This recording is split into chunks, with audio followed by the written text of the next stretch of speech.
تعالوا بقى اقول لكم النهارده على الجمال ده انا عملته ازاي. فيديو النهارده او وصفة النهارده.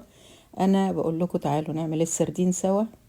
سمكة بحر ونظيفة وجميلة، مهما كان حجمها صغير او كبير. تعالوا نشوف انا عملت ازاي بطريقة المطاعم وبالطريقة التقليدية بتاعتنا العادية. انا عملت النوعين. معايا كده شوية شطة، احمر على اخضر، الحراق على بارد حسب الرغبة، على كمون طبعا، على التوم الجميل بتاعنا. وهنضرب الخلطة الحلوة الجميلة بتاعتنا دي في الكبة بتاعتنا او في الهون بتاعي، واديها شوية ليمون حلوين كده.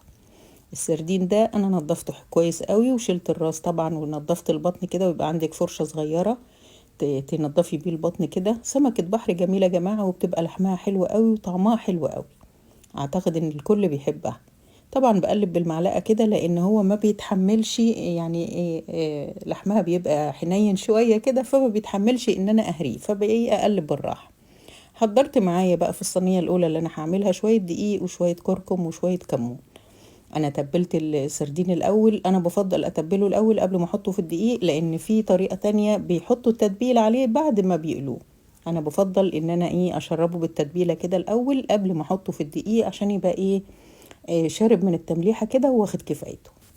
هبدأ بقى يا جماعة اقتصادا للزيت طبعا، توفيرا للزيت، وكمان عشان ما يبقاش تقيل على المعدة، ان انا استخدم على الاقل بالظبط يعني 3 معالق زيت، مفيش غيرهم زي ما احنا شايفين كده. يا دوبك يعني افرش المقلاية بتاعتي بفرشة زيت كده. ده افضل طريقة لقلي السردين، افضل يعني من القلي في الزيت زي بقية السمك يعني. وهنشوف النتيجة طبعا مبهرة بعد كده. ابدا اخد الدايره كده بتاعه المقلايه، مقلايه ما تكونش طبعا لاصقه زي ما احنا شايفين. وهبدا ارصه كده واظبطه واخده على النار كل ناحيه 10 دقايق. الطريقه التانية طبعا التقليديه اللي احنا عارفينها. طبعا معايا شرايح بصل وحبه واحده طماطمايه، بستخدمش طماطم كتير في التتبيله بتاعه السردين. تمام. يعني انا زودت البصلتين وحبايه واحده طماطم على قد نص كيلو السردين. هو كان كيلو وانا قسمته مرتين او نصين عشان اوريلكم الطريقتين احلى من بعض. وقرنين شطه كده حاميين او باردين حسب الرغبه برضو. هقلب بقى كل الحاجات الحلوه بتاع الخضار معايا دي، والليمون مع شويه زيت طبعا، واكون مجهزه السردين بتاعي اللي انا متبلاه ببقيه التتبيله اللي انا ضربتها في الكب. تمام كده.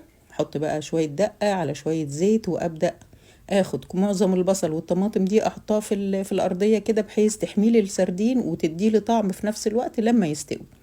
وابدأ اظبط معايا السردين بقى، ترصيه بالطول ترصيه بالعرض حسب الصينية اللي انت عاملاها، مدورة او مربعة، اي المتاح عندك. وابدأ ارص السردين بتاعي واخلصه واظبطه وادخله الفرن ويطلع معايا.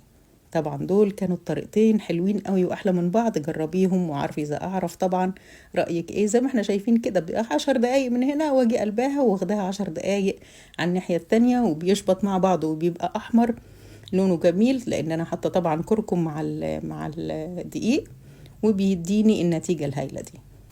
طبعا تقدري تتحكمي في اللون الذهبي الحلو بتاعه، تغمقيه شوية او تفتحيه شوية، ده حسب الرغبة. حضري بقى البدنجان المخلل او البدنجان المتبل، او شوية طحينة وشوية عيش كده، او الجرجير. هو بيحب الغموس يعني، ما مش مستحب جنبه الرز يعني، لكن حسب الرغبة. شايفين النتيجة وشايفين الجمال. الطريقتين كانوا احلى من بعض. اتمنى الفيديو يعجبكم، او الوصفة الجميلة بتاعت النهاردة تعجبكم. لايك وشير، واشوفكم دايما على خير في وصفة جديدة.